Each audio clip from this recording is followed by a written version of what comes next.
गुज़िश्ता किस्त का खुलासा।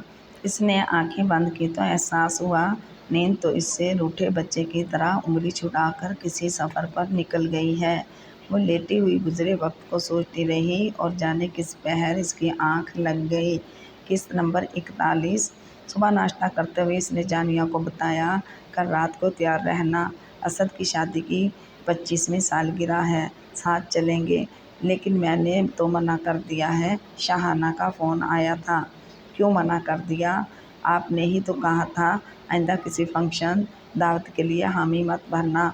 जानिया डरते हुए बोली, लेकिन इनकी बात दूसरी है, सिल्वर जुबली मना रहे हैं, मैं असद से बात कर लूँगा, तुम तैयार रहना। वैसे खुदाफिज करते हुए ऑफिस के लिए रवाना हो गया और वो बैठी सोचती रही कि कौन सा ड्रेस पहनकर जाए। वो वार्डरोब खोले खड़ी थी। इसने न्यू ब्लू वेलवेट का सूट निकाला जिस पर सफ़ेद नगीने के मोतियों का हल्का सा काम हुआ था और उस पर वाइट राव सिल्क का बड़ा सा दुपट्टा था। जुगनू को इसका ये सूट बहुत पसंद था। जुगनू के लिए भी इसने न्यू ब्लू सूट ही निकाला था। इसने खुद को बहुत अच्छी तरह संवारा था। न्यू ब्लू सूट, सफ़ेद दुपट्टा, डायमंड का हल्का सा सेट, सफ़ेद नगों के कंगन बाहों में डाले, सिल्वर हाई हील के जूते। इसकी नाजुक सा सरापा बहुत दिलकश और दिलफरेब लग रहा था। इसने खुद को आईने में देखा तो एकदम से मुस्कुरा दी। जुगनू, आज आप होश में नहीं रहेंगे। लॉकेट ठीक करते हुए वो आईने के सामने से हट गई। डायमंड का ये सेट जुगनू ने शादी की पहली सालगिरह पर गिफ्ट किया था और सोने के ये कंगन शादी की दूसरी सालगिरह पर जुगनू ने दिए थे और शादी की तीसरी सालगिरह पर टॉप्स गिफ्ट किए थे। वो तैयार बैठी जुगनू का इंतज़ार कर रही थी और इंतज़ार की घड़ियां ख़त्म हो गई थी और वो आ गया। लेकिन ये क्या? जुगनू ने एक सरसरी नज़र के बाद इसे दोबारा नहीं देखा और ना ही इसकी तारीफ़ में एक लफ्ज़ कहा। तैयार हो तो चलो, पहले ही बहुत देर हो गई है। मैं अच्छी लग रही हूँ ना जुगनू? कुछ गुमाने एक बार फिर इसका हाथ थामे खड़ी थी। अगर तैयार हो तो आ जाओ, वरना मैं चला जाता हूँ, इसने सख्त लहजे में कहा। वो भूस सी गई थी। कुछ भी कहने से इसने खुद को बाज रखा। ऐन वक्त पर वो इसका मूड ख़राब नहीं करना चाहती थी। जी चलिए, वो इसके साथ हो ली। आज कितने दिनों बाद तो इसकी कुमलाई सूरत निखरी निखरी लग रही थी। इसे शदीद बेबसी का एहसास हुआ। इसकी आंखें भीग गईं। जुगनू ने ड्राइविंग सीट संभाल ली थी और वो खामोशी से फ्रंट सीट पर बैठ गई। इसका दिल चाह रहा था मुँह धो ले और सादा से हुलिये में शिकन करे। जिसके लिए तैयार हुई थी इसने नज़र भर कर भी नहीं देखा था। फिर यही तैयारी बेकार थी, मगर क्या कर सकती थी। ये ड्रामेबाजी किस खुश में? बेहतर है ये ड्रामे बंद ही रखो। जुगनू ने इसकी भीगी भीगी पलकें देखकर कहा। इससे वो इतना अनजान था जितना जानिया समझ रही थी। वो कुछ नहीं बोली, लेकिन पलकें साफ कर ली।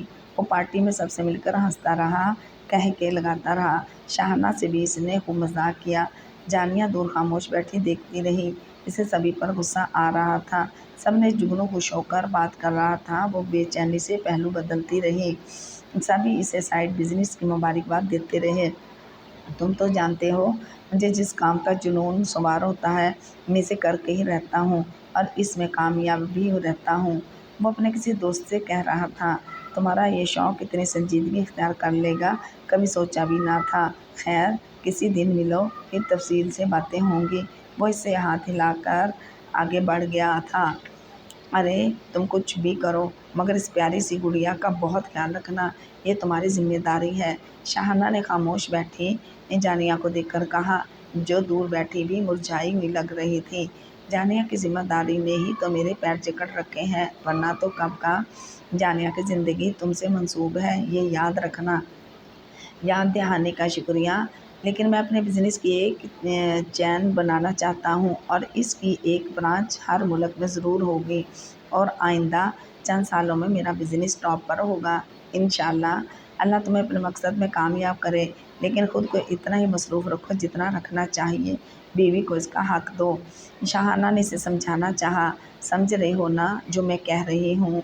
जी समझ रहा हूँ। पार्टी अपने अरूज पर थी, लेकिन जुगनू बहुत थक गया था।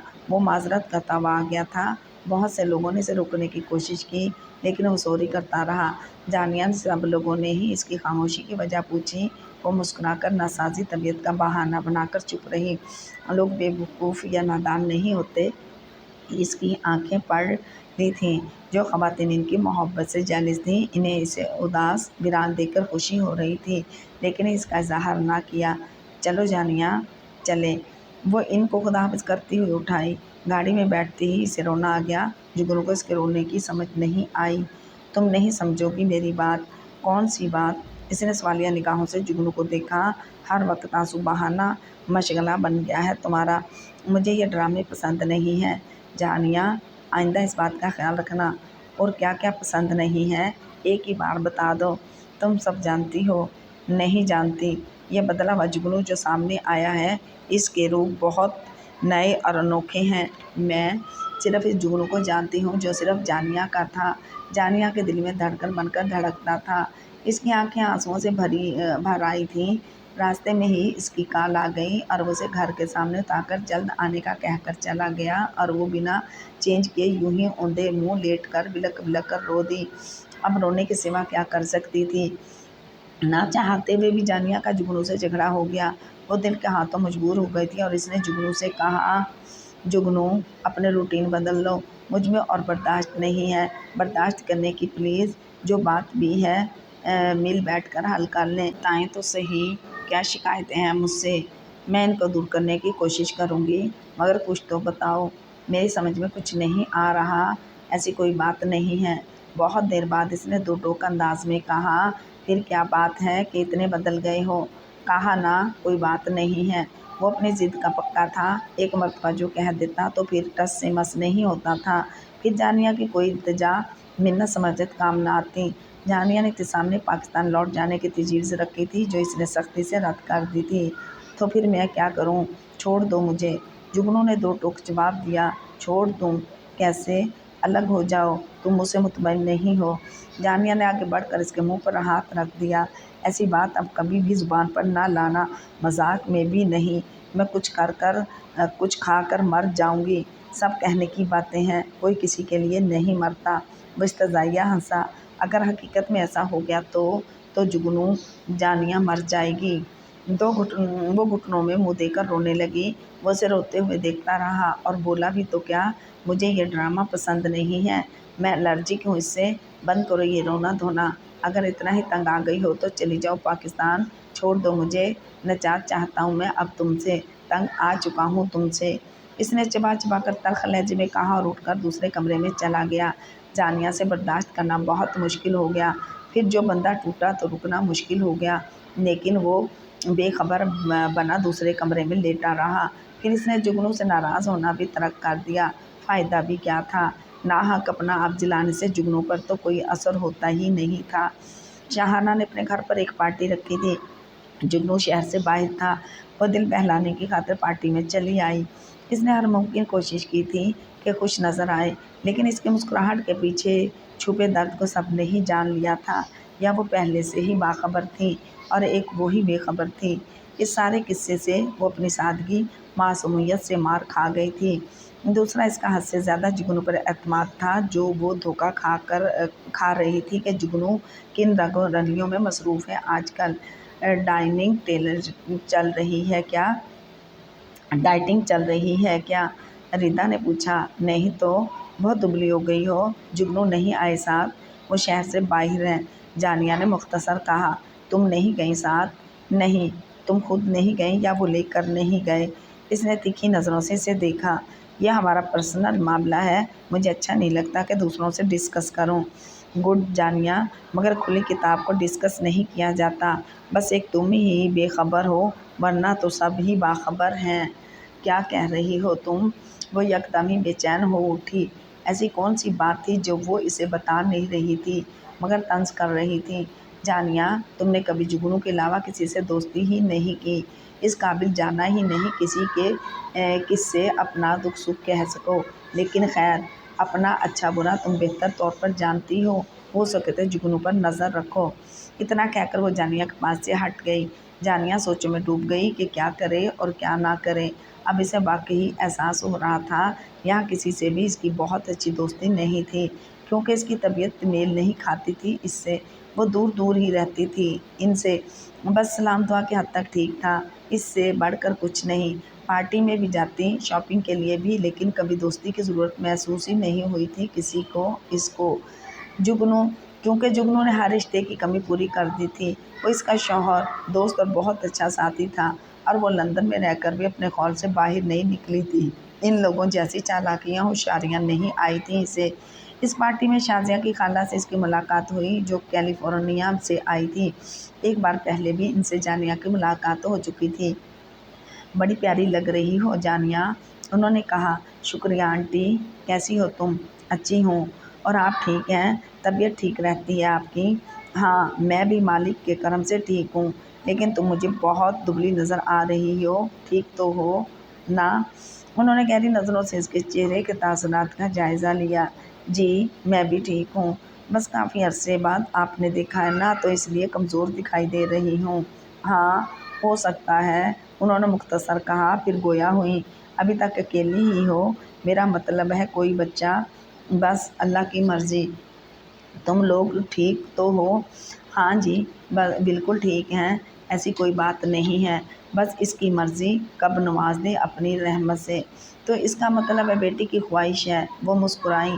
بیٹی یا بیٹا، جو بھی ہو، صحیح سلامت ہو، اللہ تمہاری خواہش پوری کرے۔ اور تو سب کچھ ٹھیک ٹھاک چل رہا ہے نا؟ جی، مجھے تم سے کچھ باتیں کرنی ہیں بیٹا، تم میرے ساتھ ذرا کمرے میں چلو۔ کوئی خاص بات ہے کیا؟ اس نے حیرانگی سے پوچھا۔ ہاں بیٹا۔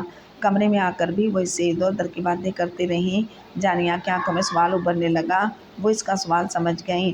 وہ کچھ رک کر بولی، میں تم سے کچھ کہنا چاہتی ہوں بیٹا، لیکن آج تو بات کرنے کا موقع نہیں ہے، کل تمہارے گھر آؤں گی، ضرور آئیے گا، لیکن کل تک کا انتظار کس طرح ہوگا؟ پلیز، جو بات بھی آپ کہنا چاہتی ہیں کہہ دیں۔ جانیہ، تم سے کیسے کہوں، لیکن سوچتی ہوں نہ کہنا بھی زیادتی ہوگی، اور پھر تم سے اتنی بڑی ہونے پر یہ میرا فرض بھی ہے کہ… وہ رک گئیں۔ جانیہ نے ان کا ہاتھ پکڑ لیا اور بولی، کیا بات ہے، آپ کہیے نا پلیز۔ دیکھو، وہ پھر رک گئیں۔ تم میری بیٹیوں جیسی ہو، کچھ غلط کہہ ہی نہیں سکتی۔ جگنو کے ساتھ وہاں ایک لڑکی رہتی ہے، میں سمجھتی تھی تم جانتی ہوگی، لیکن تمہاری باتوں سے اندازہ ہوا ہے کہ تم تو کچھ بھی نہیں جانتی ہو۔ نہیں، جانیہ نے کہا۔ ایسا کیسے ہو سکتا ہے؟ ایسے ہی کوئی جان پہچان ہوگی یا کوئی دوست۔ میں نے اپنی آنکھوں سے دیکھا ہے، پتہ چلا ہے کہ دونوں شادی کرنے والے ہیں۔ کیا؟ وہ دھیرے سے چلائی تھی، لیکن اس نے اپنے لبوں پر ہاتھ رکھ کر چیخ روکی تھی، اور وہ روتے ہوئے بولی، بھئی، ہم لوگ تو پرانے خیالات کے ہیں، لندن میں رہ کر بھی اپنا ماحول پاکستانی ہی رکھا ہے۔ جب تمہارے انکل نے جا کر جگنو سے پوچھا تو اس نے صاف صاف کہہ دیا کہ وہ اس لڑکی سے پیار کرتا ہے اور شادی کرنا چاہتا ہے۔ وہ بت بنی بیٹھی تھی، جیسے بجلی نے شاٹ مارا ہو اور دماغ سن ہو گیا ہو۔ انہوں نے جانیہ کے آنسو پونچھتے ہوئے کہا، جانیہ، تم کچھ سوچو، تم جگنو سے اپنے میکر سسرال میں بات کرو، اس سے پہلے کہ بات بگڑ جائے، پھر سنبھل نہیں پائے گی۔ میں جگنو سے بات کروں گی، مگر وہ میری سنتے ہی کب ہیں؟ وہ ایسا نہیں تھا، شادی سے قبل بھی وہ یہی تھا، کتنے رشتے آگے پیچھے لائن میں لگے ہوئے تھے، لیکن اسے یہاں کے ماحول میں پلی بڑی لڑکیاں پسند ہی نہیں تھیں۔ بہت کوشش کی گئی جگنو کو پھانسنے کی، مگر وہ کسی کے قابو نہیں آیا۔ میں تو بہت پہلے سے جانتی ہوں اس کو، شاہانہ کے گھر میں میری ملاقات ہوتی رہتی تھی، بہت اچھی طبیعت اور مزاج کا لڑکا تھا، مگر اب تم جیسی خوبصورت لڑکی کو کیوں رول رہا ہے؟ تمہیں تو اپنی پسند سے، محبت سے بیاہ کر لایا تھا، پھر اب تم میں کیا برائی پیدا ہو گئی ہے کہ دوسری لڑکی کی طرف متوجہ ہو گیا ہے؟ وہ خاموشی سی ہو کر رہ دی۔ مجھے یقین نہیں آ رہا، اب آپ جو کہہ رہی ہیں وہ سب۔ اسے اپنی آواز کھوکھلی اور بے معنی لگی۔ جیسے بھی ہو بیٹا، اس کو روک لو، ورنہ سب ختم ہو جائے گا۔ مجھے کچھ سمجھ نہیں آ رہی، آپ کچھ بتائیے مجھے۔ اس نے ان کے پاؤں پکڑ لیے۔ بیٹی، یہ کیا کر رہی ہو؟ انہوں نے اسے گلے سے لگا لیا۔ جس سے وہ شادی کر رہا ہے وہ طلاق شدہ ہے، سب اس کے بارے میں جانتے ہیں، بس تم ہی بے خبر ہو۔ نہیں، جانیہ نے چیخنا چاہا، مگر آواز نے ساتھ نہ دیا۔ آواز تو جیسے حلق میں گھٹ کر رہ گئی تھی۔ پلیز آنٹی، اور کچھ سننے کی ہمت نہیں ہے مجھ میں اپنے گھر جانا چاہتی ہوں۔ اپنا خیال رکھنا بیٹا، میں آؤں گی صبح، ہو سکتا ہے مجھے معاف کر دینا، میں نے تمہارا دل دکھایا ہے، لیکن میری بات پر دھیان ضرور دینا، میں نے کچھ بھی غلط نہیں کہا ہے، لیکن یہاں کی تہذیب میں بیوی ہی سب سے آخر میں جان پاتی ہے، جب کہ تیر کمان سے نکل چکا ہوتا ہے۔ وہ اپنی کہے جا رہی تھی اور جانیہ گمسم سی کہیں اور پہنچی ہوئی تھی۔ پھر وہ بڑے حوصلے اور ضبط کے ساتھ وہاں سے چلی آئی